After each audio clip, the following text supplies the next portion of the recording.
ఉచిత పథకాల ముసుగులో ప్రజల శ్రమను దోచుకుంటున్నారంటున్న ఆర్పీసీ వ్యవస్థాపక అధ్యక్షులు మేడా శ్రీనివాస్. ఆర్పీసీ పార్టీ జై ఆంధ్ర ఉద్యమ స్ఫూర్తితో ఆంధ్రప్రదేశ్ను కాపాడుకోవాలని రాష్ట్రీయ ప్రజా కాంగ్రెస్ వ్యవస్థాపక అధ్యక్షులు మేడా శ్రీనివాస్ ఆధ్వర్యంలో ఈ రోజు విజయవాడ ప్రెస్ క్లబ్లో జరిగిన విలేకరుల సమావేశంలో మాట్లాడారు.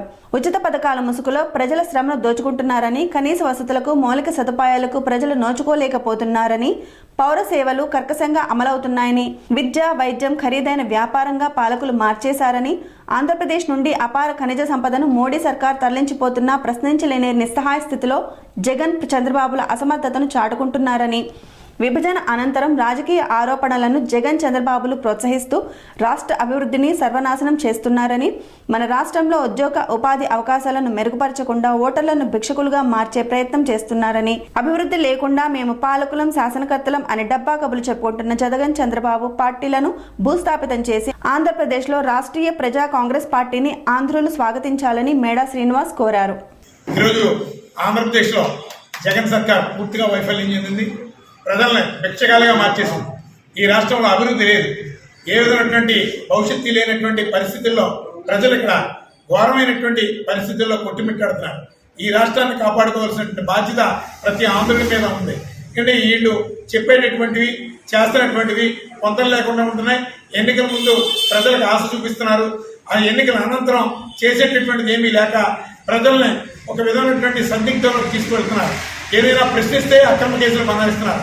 అలాగే చంద్రబాబు నాయుడు గారు కూడా దానికి తగినట్టే ప్రయాణం చేస్తున్నారు తప్ప ఈ రెండు రాజకీయ పార్టీలు ఈ ఆంధ్ర రాష్ట్రంలో పూర్తిగా ఫెయిల్ అయినాయి. కాబట్టి రాష్ట్రీయ ప్రజా కాంగ్రెస్ పార్టీ ఒకటే చెప్తుంది, ఈ రాష్ట్రంలో అభ్యుదయ భావాలు, ఆంధ్రప్రదేశ్ని సస్యశ్యామలంగా నడిపించగలిగేటువంటి దృక్పథం కలిగినటువంటి వాళ్ళని, అలాగే యువతని ఈ 175 నియోజకవర్గాల నుంచి కూడా పోటీ చేయించడానికి రాష్ట్రీయ ప్రజా కాంగ్రెస్ పార్టీ ఈరోజు శ్రీకారం చుడుతుంది. అలాగే అందులో భాగంగానే ఈరోజు మేనిఫెస్టో కూడా రిలీజ్ చేయడం జరుగుతుంది.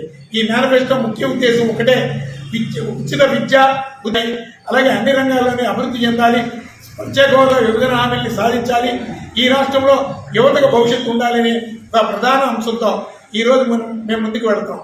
ఖచ్చితంగా రాష్ట్రీయ ప్రజా కాంగ్రెస్ పార్టీ ఆధ్వర్యంలో ఈ రాష్ట్రంలో ఒక చైతన్యవంతమైనటువంటి తిరుగుబాటు సాధ్యం అవుతుంది. జయాంధ్ర ఉద్యమ స్ఫూర్తితో ఈరోజు ఆంధ్రప్రదేశ్ని కాపాడుకోవడమే ప్రధాన లక్ష్యంగా ఈరోజు ప్రతి ఆంధ్రుడు కూడా రోడ్డెక్కుతాడు. ఈ ఎన్నికల్లో తగినటువంటి గుణపాఠం ఈ రెండు రాజకీయ పార్టీలకి కూడా బుద్ధి చెప్తాడని చెప్పి రాష్ట్రీయ ప్రజా కాంగ్రెస్ పార్టీ ద్వారా తెలియజేస్తుంది. రాష్ట్రీయ ప్రజా కాంగ్రెస్ పార్టీ ఆధ్వర్యంలో పోటీ చేయడానికి యువతని ఆహ్వానిస్తున్నాం. ఎందుకంటే రాష్ట్రీయ ప్రజా కాంగ్రెస్ పార్టీ ద్వారా ఈ అభ్యుదయ భావాలతో ఈ రాష్ట్రాన్ని కాపాడుకోవాలి, ఈ రాష్ట్రంలో అన్ని రంగాలు అభివృద్ధి చెందాలి, మన బిడ్డలకి భవిష్యత్తు కావాలి అంటే ఖచ్చితంగా రాష్ట్రీయ ప్రజా కాంగ్రెస్ పార్టీ ఆశయ సాధనే శ్రీరామ రక్షగా భావించాలి. అలాగే ఆ రోజు జయాంధ్ర ఉద్యమ స్ఫూర్తితో ఈ రాష్ట్రంలో ఎలాంటి ఉప్పెన లాంటి ఉద్యమాన్ని పుట్టిందో అదే రీతిలో ఈరోజు ఆంధ్రప్రదేశ్లో ఒక ఉప్పెన లాంటి నిశ్శబ్ద ఉద్యమం ఖచ్చితంగా ఈ 2024 ఎన్నికల్లో తెలుగుదేశం పార్టీ, వైఎస్ఆర్సీపీ పార్టీ ఖచ్చితంగా చవి చూస్తుందని చెప్పి రాష్ట్రీయ ప్రజా కాంగ్రెస్ పార్టీ నుంచి హెచ్చరించారు. శ్రీ అవధూతాశ్రమము, బోధానంద సత్యారామూర్తి ఆర్యుల గోసేవాశ్రమము మరియు వృద్ధాశ్రమము పడాల. ఆశ్రమములో గోసేవ, గోవుల దానము స్వీకరించుట, మీ నవగ్రహ దోషములు పోవుటకు గోపూజ చేయబడును, మూలికా వైద్యము, గోపంచగవ్య వైద్యము చేయబడును, యంత్రములు, తావీదులు ఇవ్వబడును, శాంతి హోమములు చేయబడును. మీ ఆత్మీయుల పుట్టినరోజు, పెళ్లి రోజు మరియు వర్ధంతి వంటి ముఖ్యమైన దినములలో గోసేవ లేదా అన్నదానం చేయదలిచిన వారు సంప్రదించండి. మా వృద్ధాశ్రమంలో ఖాళీలు కలవు. చేరదలిచిన వారు సంప్రదించండి. శ్రీ శ్రీ శ్రీ స్వామి బోధానందగిరి శ్రీ అవధూతాశ్రమము, అయ్యప్ప స్వామి గుడి దగ్గర, పడాల, తాడేపల్లిగూడెం 2. Cell numbers 7981356374, 9618034 138.